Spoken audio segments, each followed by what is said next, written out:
So I get asked a lot about my Spornia net setup, especially from my golf buddies. I've done a video on this in the past, but I thought I'd jump on and share with you what I think about this net after owning it for 3 months. I do have some tips for you as well if you're looking to set one of these up in your garage. Some of the things that I've learned, some of the things that I wish I knew before I bought them. So stick around, let's get into it. So I've obviously got my Spornia net, which is the SP7 right in front of me. The first thing I would say is get yourself a proper commercial golf mat. I kind of got a makeshift one, which was also from the Spornia website. Now, the second thing I will say is get yourself these side nets. So those side nets have saved me a bunch of time in patching my walls up. I don't know about you guys, but I do hit a shank here and there, and I'll hit some shots in a second and show you what the sound is like, because that's another thing that you should know before you set one of these up. I'm a lefty, so that's the most important side. I'm never really gonna hook one to the right too often.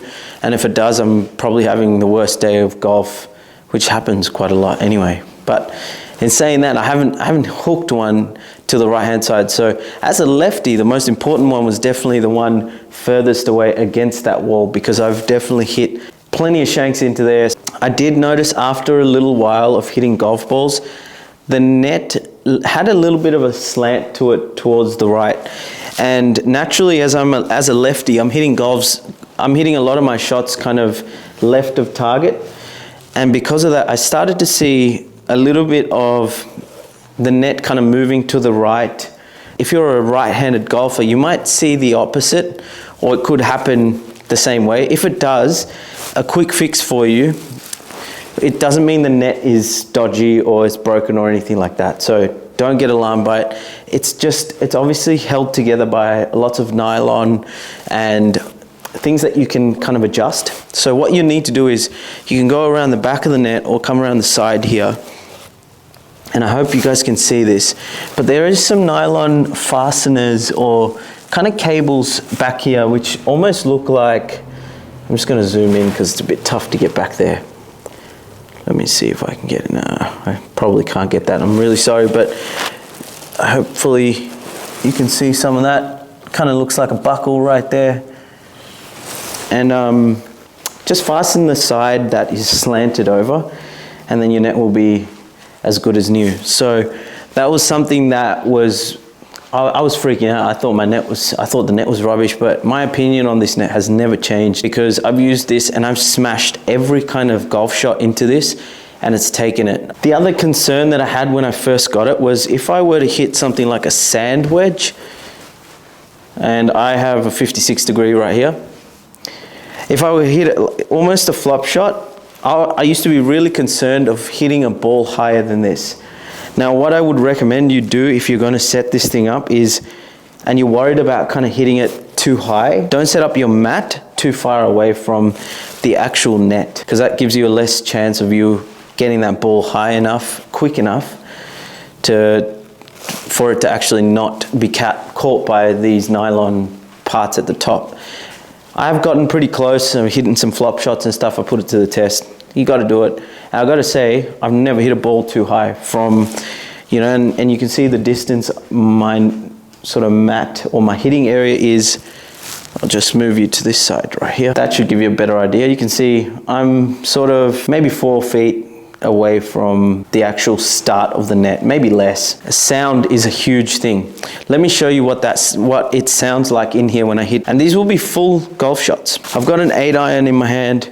I haven't warmed up yet, so don't give me a hard time in the comment section about my swing, all right? So I also saw the value in upgrading and getting some decent balls to hit in here. And I also suggest you doing the same thing if you're going to set this up. Don't buy range balls. I don't know why, but I hate the way they feel, especially when I'm practicing. I want something to feel like I'm actually hitting a proper golf ball. Make sure I can't hit my light. All right, 8-iron. I'm just going to warm up, and then I'm going to show you full swings and what they sound like. Oh, that's chunky. Bit stiff. It just turned into spring here in Australia, so it's golf season, you know? Okay. It's not too bad.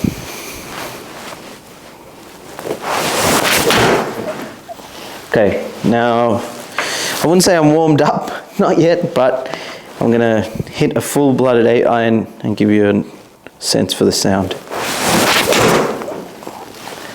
Now that's as hard as I can hit it.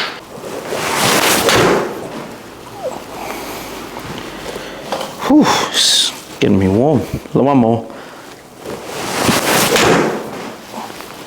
So you can see, sound is something if you're going to set this up at home, you probably need to pay a little bit of attention to, because obviously I've got neighbors on each side of my house here, and I didn't want to be that guy. Another tip I've got for you is, I'll walk you over here. I actually insulated my garage door.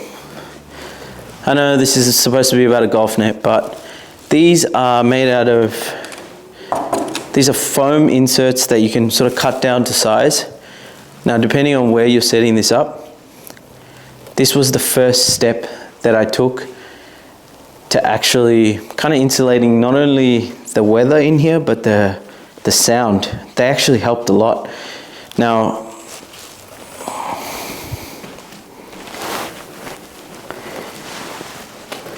so by insulating the weather in here, or kind of keeping the heat and the cold out, I was able to sort of add some sound denting to this room. It still echoes quite badly, and I found that these rubber floors have helped, but I definitely need some other stuff in here. I need either some curtains. Still got some work to do in that sense. It is still pretty loud. You can hear it from the street if I'm hitting sort of 6 and 7 irons. Anything less than that, sort of 8s, 9s, and wedges, you won't hear it. But definitely if you're hitting drivers and things like that, you'll hear it outside the street. Keep that in mind when you're buying this and you're trying to set it up. That's one thing you do need to be worried about if you've got neighbors who are a little bit, not the friendliest people. The other thing I love about it is, let me set this up really quickly. This chipping net comes along with the actual Spornia net. And the cool thing is it's got that little target area in the middle, and then it's got kind of these 4 quadrants that you can hit the ball into. Let's get this net going. It's really simple. So to set it up, all you got to do is you take these Velcro straps and they just attach. You can either attach them to the side here or even up higher, but I'm going to just attach them to actually the side of the net. Okay, just going to do this side.